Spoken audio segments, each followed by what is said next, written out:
Une nouvelle pratique inquiète les établissements scolaires azuréens, le jeu du blackout, une variante de celui du foulard. Il s'agit de se faire étrangler par un camarade pour ressentir des sensations fortes jusqu'à l'évanouissement. C'est arrivé à une jeune fille du lycée privé Stanislas à Nice.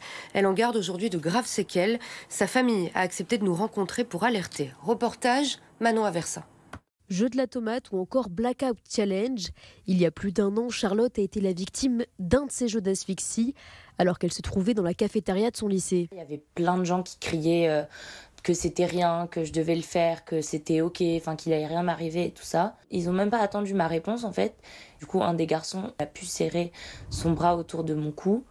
Et après, je suis tombée dans les pommes. Depuis, elle souffre de troubles anxieux qui se manifestent par des crises d'angoisse et des évanouissements.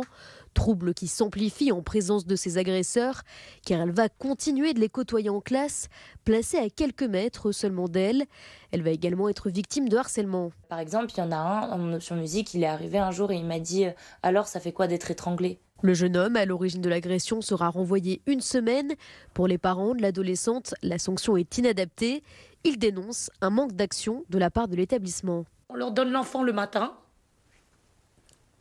et le soir, on la retrouve abîmée et rien n'est fait pour qu'elle ne soit plus abîmée. Rien, rien. On nous dit débrouillez-vous.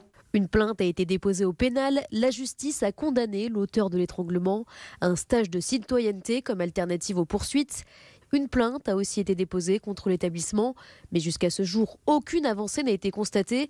Pourtant, dans le processus de guérison de Charlotte, il est crucial qu'elle soit reconnue comme victime. Puis si ça dure encore comme ça, qu'on fait le yo-yo avec un coup des informations, puis à un moment on n'a plus d'infos, et puis à nouveau une audition, ainsi de suite, si ça se passe comme ça encore pendant des mois, ça va être terrible. Devant le lycée Stanislas, peu d'élèves sont au courant des faits. Certains parlent même de consentement et minimisent l'agression. Consentante dans le sens où elle a été poussée à le faire, mais c'était un challenge entre un groupe d'amis. Maintenant, est-ce que les personnes, enfin les agresseurs, si on peut les appeler comme ça, ont mesuré la gravité de ce qui s'est passé? Je sais pas. Peut-être que certaines personnes pensaient qu'elle en faisait un peu trop et c'est pour ça qu'ils se moquaient d'elle. Enfin, j'imagine, je sais pas. Charlotte a commencé la rentrée 2024 dans un nouvel établissement. Elle a fini le premier trimestre avec 16 de moyenne.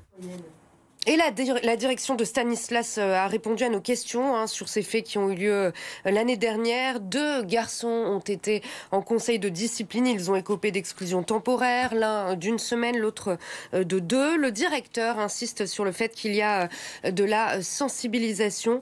Les jeunes de Stanislas et leurs familles sont régulièrement informés de la dangerosité de ces jeux, promus par les réseaux sociaux et de leurs conséquences. L'institution Stanislas condamne fermement ce genre de pratique et l'établissement ajoute ne pas avoir pris connaissance d'une éventuelle plainte.